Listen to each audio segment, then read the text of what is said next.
Então o Rafael Lima teve um discurso do tipo, palavras têm um significado certo e um significado errado, e devemos usar o significado certo, e o significado certo de censura é X, então todo mundo tem que usar X.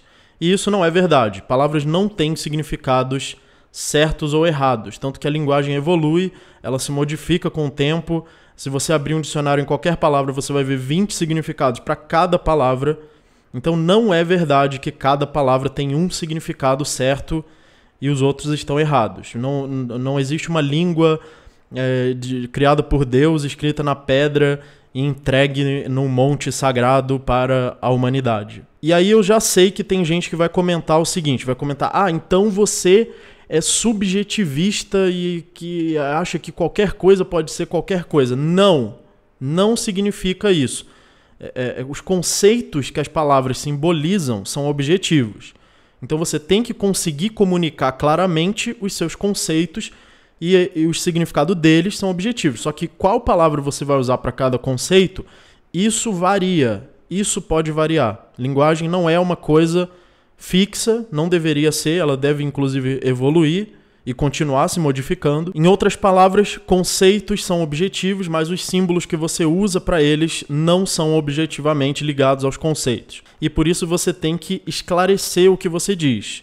Você tem que definir os seus termos. É isso que quase todo filósofo da história faz. Todo filósofo da história, ele usa um determinado vocabulário e ele define o seu vocabulário para que você possa entender o que ele está falando. Quando um pensador não define os seus termos, o significado do que ele diz pode ficar vago. E aí você pode não entender o que ele quer dizer. E tem pessoas que têm um discurso vago de propósito, exatamente para que elas possam ficar usando jogos de linguagem e usando a ambiguidade do seu discurso para obter certas vantagens. Isso a gente pode chamar de uma pessoa desonesta intelectualmente ou uma pessoa sofista. Agora, a gente tem que também respeitar o uso comum das palavras. Se 99,999% usa uma palavra com um certo significado, então é contraprodutivo, não faz sentido você querer mudar o significado dessa palavra. Ou seja, você tem que conseguir se comunicar da forma mais clara possível e isso inclui também respeitar o significado comum das palavras.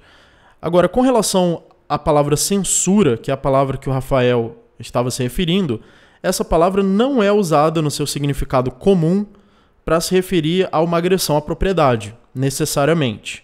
Ela é usada no significado comum e principal para se referir quando uma pessoa impede a liberdade da outra se expressar. A propriedade privada ou o libertarianismo garantem liberdade total de expressão? Não. A liberdade de expressão tem um limite, que é a propriedade privada. Mas mesmo assim, só porque você diz que uma empresa privada censurou alguém, isso não significa que ela precisa ter violado a propriedade. Enfim, cada um define seus termos. Por exemplo, eu chamo de censura quando uma empresa privada muito grande e a qual não tem concorrentes à altura, como por exemplo o YouTube, ele não tem concorrentes à altura e ele trata os canais diferentemente de acordo com o assunto deles ou de acordo com o seu lado nas ideias. Se você está na direita, você sofre punições e se você está na esquerda, é lindo e maravilhoso. Então eu posso chamar isso de censura, independentemente se for privada ou não. Agora, o YouTube é uma empresa totalmente privada? As decisões dele são baseadas no mercado? Nem sempre, porque o YouTube está sujeito ao Estado, está sujeito ao artigo 13, está sujeito a multas estatais, pode ter alianças com o Estado, está sujeito a regulações de redes sociais. Inclusive o Zuckerberg está participando do processo de fazer regulações a redes sociais e essas regulações também se aplicam ao YouTube.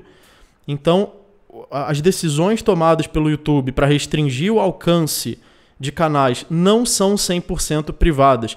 Então, mesmo se você usar a definição de que censura é agressão à propriedade, você pode chamar o que as redes sociais fazem, as grandes redes sociais, você pode chamar de censura porque elas são influenciadas pelo Estado ou são aliadas diretas do Estado.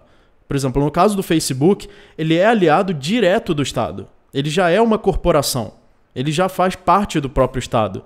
Já não é uma empresa privada usando a competição, mas sim usando a força do Estado. E o outro ponto do vídeo do Rafael foi o Cinemark. O que o Cinemark fez? Ele quebrou o contrato que ele tinha de exibir um certo conteúdo, porque esse conteúdo era de direita, e aí a direita está dizendo que isso é censura.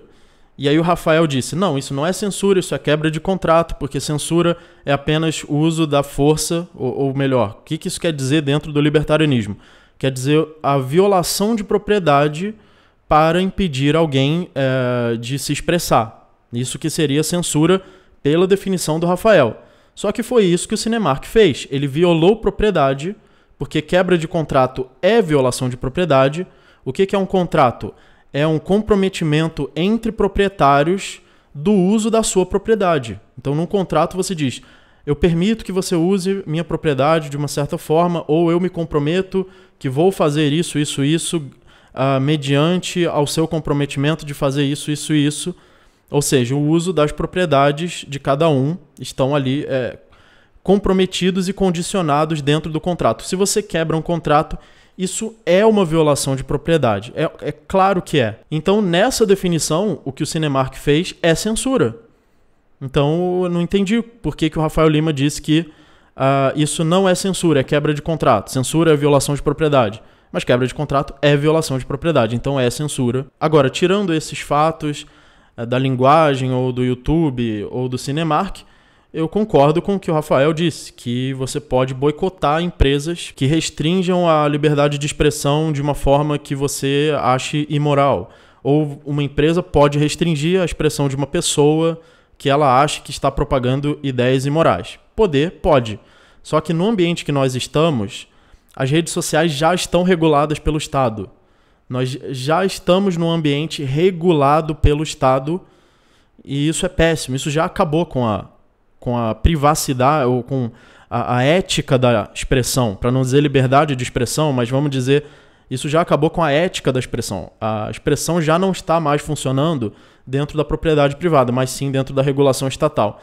E é por isso que eu defendo que a única saída é a criptodigitalização das redes sociais, ou seja, uma rede social descentralizada e criptografada, no estilo blockchain.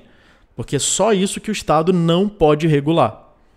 Que não adianta você abrir um concorrente. Eu posso abrir minha própria rede social? Posso. O Estado vai usar a força contra ela? Vai. Então não adianta.